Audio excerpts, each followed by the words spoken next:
Far beyond the Pillars of Hercules, legends whisper of Atlantis, a vast ocean empire crowned with wonders and mystery. The island gleamed with marble temples and golden towers, reflected in canals that guarded its radiant heart. Chosen by Poseidon himself, Atlantis thrived under his bloodline, a dynasty forged in salt, stone, and divine favor. 10 kings ruled the realm, yet all bowed to Atlas, the firstborn, whose name gave the empire its immortal legacy.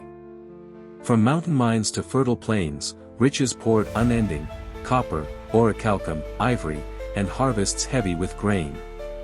In its harbors, forests became fleets, and fleets became thunder rolling across the endless horizon. But glory bred desire, beneath jeweled halls, ambition coiled quietly, whispering that all seas and nations should kneel.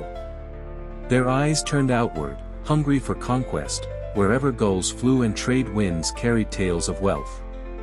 War fleets soon reached Libya's coasts, crushing desert tribes and raising Atlantean banners where oasis kings once ruled. Northward they marched into Iberia, forcing its hill kings to pay tribute, while overseers counted silver and souls.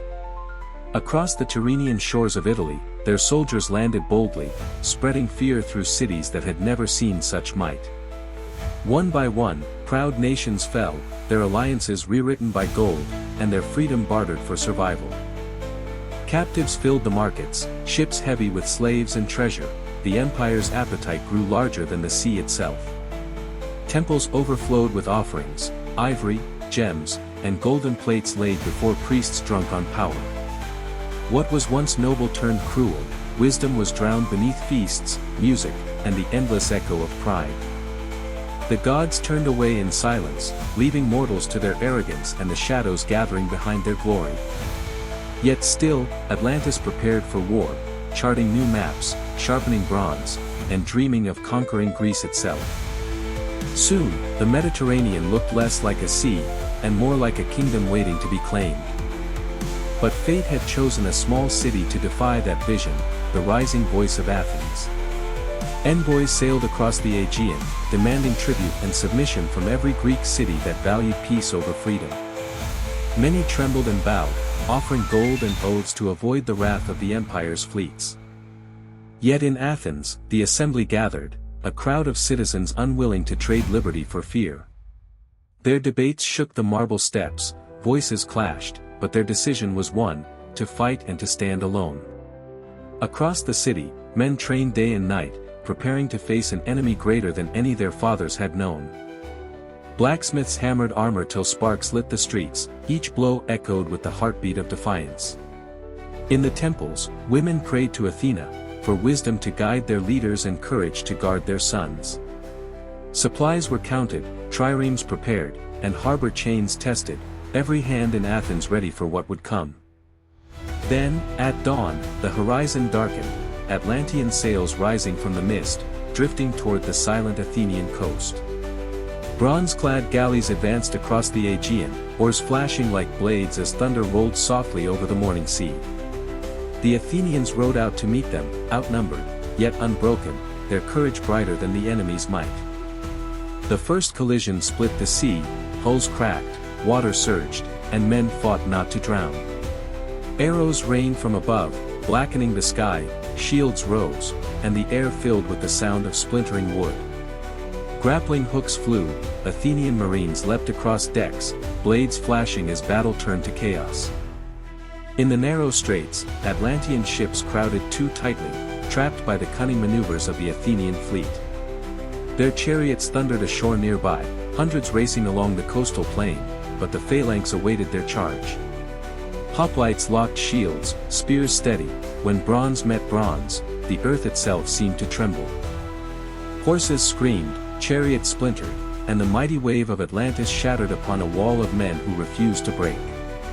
The battlefield drowned in smoke and dust, sunlight flickering red as war cries echoed between hills and the distant sea. From the hills, Atlantean engines hurled massive stones that split the earth, yet Athens stood firm, unyielding beneath the storm. Step by step, their phalanx advanced, driven by discipline, duty, and an unspoken faith in one another. In the chaos, nameless heroes rose, farmers and merchants who fought like legends born of necessity.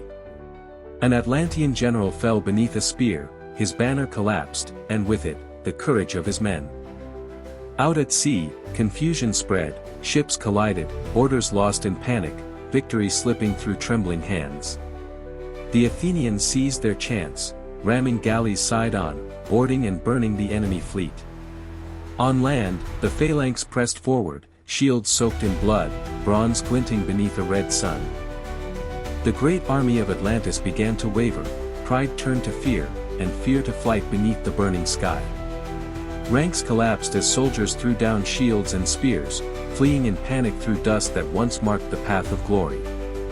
From both sea and shore, a single roar rose. Athens had achieved the impossible, breaking an empire that called itself divine. As the smoke cleared, broken swords and helmets lay silent in the dust where an empire's dream had died. The sun sank red behind the hills, and in that silence, the first whispers of doom began to rise. The battered fleets returned to Atlantis in shame, their sails torn, their pride drowning slowly beneath the darkening sea. In the council halls, voices shouted blame, unity turned to venom, and the air grew heavy with resentment. Feasts continued, but laughter was hollow, walls cracked, murals faded, and wine tasted of regret. Along the shores, fishermen whispered of strange tides, the sea no longer at peace with its masters. One morning, the ground trembled softly, a whisper from beneath the earth, like a warning no one understood. Moments later, the island shuddered violently, temples split, statues fell, and the sky turned gray with swirling dust.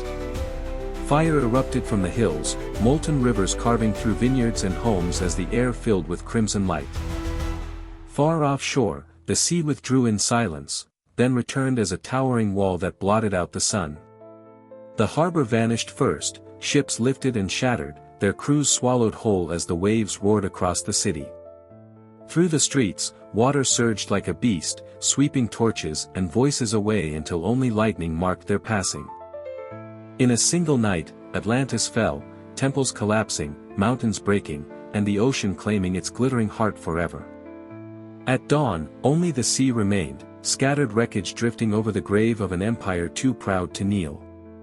Amid the wreckage, one survivor clung to a floating beam, watching the sunrise over a world newly reborn. By midday, even he was gone, the waves closing quietly, as silence reclaimed the deep without witness or sound. Across the sea, Athens endured, scarred but standing beneath the same light that had watched Atlantis die. Teachers told their children the tale, not of victory, but of pride that summoned the sea to rise again. Centuries later, Plato wrote by lamplight, preserving whispers of a world the ocean had buried in endless night. Scholars argued over truth and myth, yet the story endured, a warning carved into the heart of mankind. Beneath the waves, ruins still sleep, their marble halls fading slowly into darkness and the quiet breath of time. And there, in silence, Atlantis waits, a dream, a memory, a lesson whispered through the tides of history.